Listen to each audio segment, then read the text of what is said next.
शिवपुर, एक ऐसा शहर जो पहले से ही खुशहाल और जीवंत था, अचानक अजीब घटनाओं का केंद्र बन गया। गांव के लोग अपने दिनचर्या में व्यस्त थे, फिर भी एक अनजान डर की परछाई उनके सोने की रातों में शामिल हो गई थी। काल भैरव मंदिर के पास सन्नाटे के बीच हवा में खौफ का एहसास बढ़ता जा रहा था। लोग रात में घर से निकलने में हिचकिचाते थे, मानो किसी भूतहा साये का सामना करने जा रहे हों। एक रात बारिश की बूंदों के बीच अर्जुन और राहुल ने मजाक करते हुए मृत्यु पथ से गुजरने का फैसला किया। उनके बीच हंसने मुस्कुराने का माहौल था, पर वह अंधेरी सड़क पर कदम रखते ही सब कुछ बदल गया। जैसे ही उन्होंने उस भयानक मार्ग पर कदम रखा, घने कोहरे ने उनकी राह पर एक रहस्यमय वीरानी बिछा दी। पेड़ सरसराने लगे और अचानक उन दोनों को एक सफेद साड़ी पहने हुए औरत का सामना करना पड़ा। उसकी आंखों में एक अद्भुत खौफ था जो उन्हें और भी डरावना लग रहा था।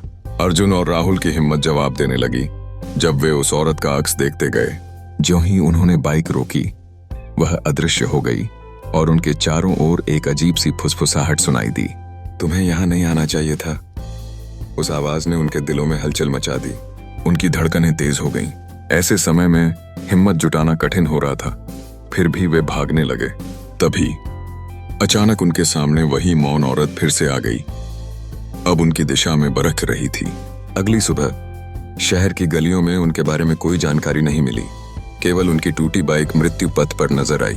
पुलिस ने बहुत कोशिश की, लेकिन उनकी गुमशुदगी का राज एक अनसुलझी पहेली की तरह बनी रही। बुजुर्गों ने बताया कि काल भैरव मंदिर के नीचे एक आत्मा है जो हर साल कुछ लोगों को अपना शिकार बनाती है। शिवपुर में अब रात होते ही लोगों में एक भयावह चुप्पी छा जाती है।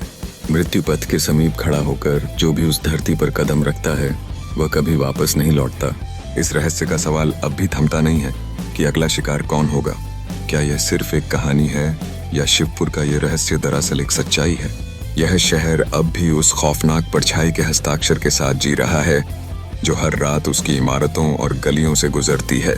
लोगों की हंसी अब घरों में कैद है, पर क्या कोई ऐसे ही हंसते हुए दरवाजे से बाहर कदम रखेगा?